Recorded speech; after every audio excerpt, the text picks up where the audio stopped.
Welcome to MsMojo, and today we're breaking down our return trip to Oz with the first trailer for Wicked for Good. We're discussing plot points from the stage show and The Wizard of Oz, so if you haven't seen either, especially in their entirety, be gone before somebody drops some spoilers on you. This is between us, the wizard, and I. Remember Part 1? Since there's nearly a year between Part 1 and For Good, it makes sense that the new trailer is starting to connect a few dots, especially things we glimpsed in the first movie or just in the trailers so far. Take that crack in Glinda's window right at the start of the trailer. It tips her off that Elphaba's nearby. Elphaba, I know you're out here. Just come in before the monkeys spot you. But how would she know it's her? Remember, we've seen that crack before, and it's pretty much identical. You know, I asked really nicely, and I saved you this whole I don't know, I've never known.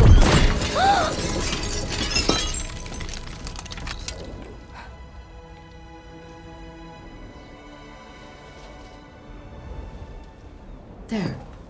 Enjoy the air. We also get a glimpse of the Munchkins putting up the Beware the Wicked Witch poster we saw during No One Mourns the Wicked, followed by Glinda looking like she's about to address the crowd after Elphaba's melting. If you've seen the stage show, you'll know this brings us to our full circle moment. Then there's that shot of Elphaba's hand on the yellow bricks, which has been teased before. Now we know how the famous brick road got its color. Wait, just go back one, please. The yellow relay? Yes. It just says road to me. So we imagine this is when Elphaba first returns to the Emerald City, or perhaps Munchkinland, and sees that at least the wizard was true to his word about something. No one believed in you more than I did. We already know Elphaba and Glinda end up going their separate ways, and while we're not spoiling how or why, their friendship definitely hits a bump in Part 2. So the moment where we see Elphaba pick up the brochure Glinda gave her before she left for the Emerald City stings just a bit. It's a reminder that no matter what happens, they'll always have a handprint on the other's heart. And the fact that it's followed by a clip of For Good makes it hit even harder, but more on that later. I know I'm who I am today because I knew you. Oh, and that poppy field scene with Elphaba and Glinda. Remember, we've seen that before. Turns out it's part of a longer deleted scene. We still don't know exactly where it fits, but with 2 new songs written for the film, it's a safe bet it's tied to one of them. It's time. For both of us. To fly! Storyline and plot points. It will be nearly impossible to keep this part completely spoiler-free, so if you're not familiar with Act 2 of Wicked, you may want to skip ahead. There's no going back. One thing Part 1 did brilliantly was fleshing out some of the stage show's most memorable beats, and it looks like we're getting more of that in For Good, especially in those new shots of Elphaba in the forest. While it might be part of No Good Deed, it also seems like a continuation of what we saw back in her Shiz days. Except now, instead of learning magic in the classroom, she's mastering the Grimoire in exile. Once you learn to harness your emotion, the sky's the limit. We also know that Elphaba's primary goal was to free the animals. My heart's desire is for you to help the animals. Something bad is happening to them and they need you. Indeed, we see her surrounded by flying monkeys, who, as anyone who's seen the show knows, was her first real success in standing up to the wizard. Another shot shows a crowd of animals charging out of the palace, possibly just released from captivity. Depending on where this falls in the story, there's a chance Glinda's the one who makes it happen as a final tribute to her friend. Or, and hear us out, are those the same pink flowers from Glinda and Fiero's wedding? Perhaps Elphaba does succeed in freeing some animals, and their stampede through the palace is what stops anyone from saying I do. I just wish I could. What? You wish what? I wish there was something I could do. The Elphaba and Glinda friendship still feels deliberately underplayed in this trailer. I've heard it said that people come into our lives. There are brief glimpses, but they're keeping most of that dynamic close to the chest for now. What does get more screen time is the love triangle between Elphaba, Glinda, and Fiero. For a while there, I thought you changed. I have changed. That image of Glinda in a wedding dress from the Part 1 teaser is back, and still raises as many questions now as it did back then. There's a sense that the film might be expanding on this moment in a way that complicates what we thought we knew. Pause getting your dreams. It's strange, but it seems a little Fiero's body language at the altar says a lot. Is this actually happening, or is it a fantasy sequence? We'd say the footage in the trailer strongly supports our earlier theory, but we guess we'll have to wait and see. There's also that intense scene where Fiero, now fully part of the Wizard's Guard, confronts Elphaba with a gun. Then he turns it, and we see who he points it at next. It's a huge reveal for them to include here, especially given how much the story hinges on that particular shift. Clearly, they're trusting the audience to either already know or be intrigued enough not to mind. I think about that day a lot. So do I.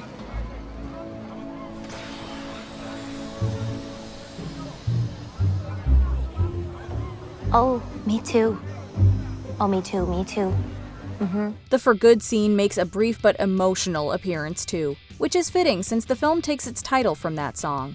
Also, the trailer shows how everything circles back to where the story began. One notable absence here is Nessa Rose and Bach. Well, the latter is debatable. See that tragically beautiful girl, the one in the chair. It seems so unfair.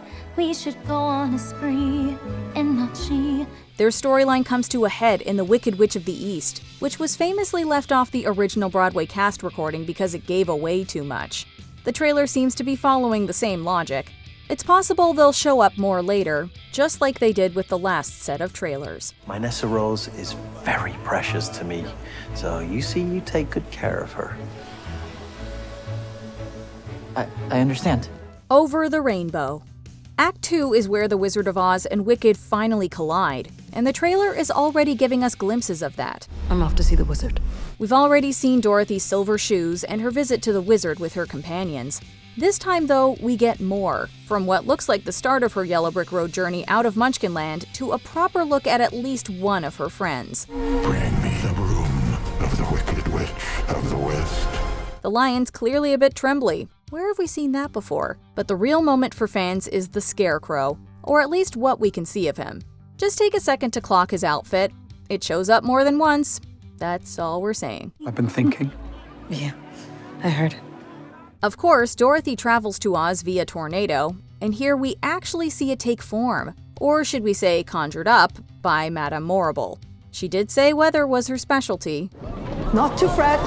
Weather is my specialty. Another familiar moment comes with Elphaba writing warnings in the sky. It's a brilliant nod to the Wizard of Oz, and a reminder that when Elphaba has something to say, the sky's the limit, literally. It's the witch! She's followed us here! Surrender, Dorothy. Oh! Dorothy? Who's Dorothy? But it's not just the Wizard of Oz that's being honored here. Glinda's bubble makes a grand return, and though it's a quick shot, it looks like her reunion with Elphaba could be set at Kiamoko, which, as fans of the novel or show know, is Fiero's family castle. We also get a brief glimpse of Glinda holding the Grimoire, which we know Elphaba eventually gives to her in the emotional crux of the story. And now whatever way our stories end, oh, you have rewritten mine by being my friend. Glinda's dresses also deserve a moment. Paul Tazwell's work continues to be stunning, but the costume choices may also hint at a slightly different timeline than what we've seen on stage. Before we continue, be sure to subscribe to our channel and ring the bell to get notified about our latest videos. You have the option to be notified for occasional videos or all of them. If you're on your phone, make sure you go into your settings and switch on notifications. Musical moments. Okay, now let's put a little music in this movie musical. Not even 30 seconds in and we're already hit with our first taste of No Good Deed. And it's just enough to send a chill straight down our spine. It's one of a handful of songs we hear in the trailer, but that doesn't mean the musical moments stop there. If you've watched this trailer on loop like some of us, hi, you've probably started matching visuals to the Act 2 numbers we know by heart.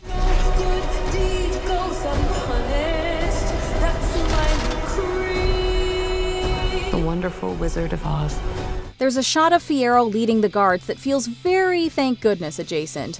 No Good Deed makes another appearance, but the real surprise is that shot of Elphaba, Glinda, and the wizard dancing together in the palace.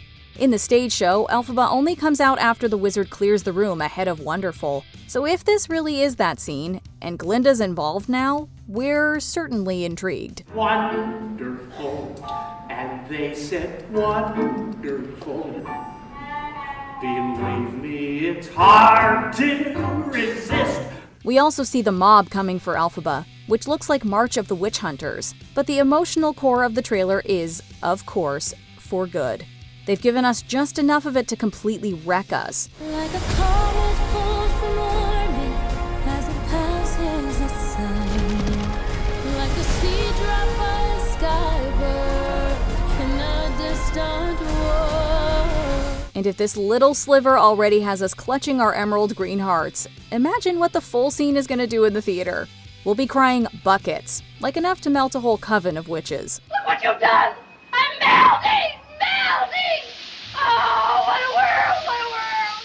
As fans know, the film introduces 2 brand new songs, one for each leading lady. So Ari and I both have new songs in it. Stephen Schwartz wrote 2 new songs and we did some collaboration on it. So we're definitely singing in it. According to Vanity Fair, the trailer's opening moment is pulled from Elphaba's new number, co-written by Cynthia Erivo and described as, quote, a song that speaks to the heart of who Elphaba is. Glinda's new solo is called Girl in the Bubble, which might be where the poppy field scene lands. We'll find out soon enough. If anyone knows of a shortcut down the yellow brick road that gets us to November faster, we're all ears. Because I knew you. You're the only friend I ever had. Because I knew you. And I've had so many friends. I have been changed for good. But only one that mattered. What has you most excited for Wicked for Good, and what questions has this trailer raised? Let us know in the comments. You can say I've been changed for the better. Do you agree with our picks? Check out this other recent clip from MsMojo. And be sure to subscribe and ring the bell to be notified about our latest videos.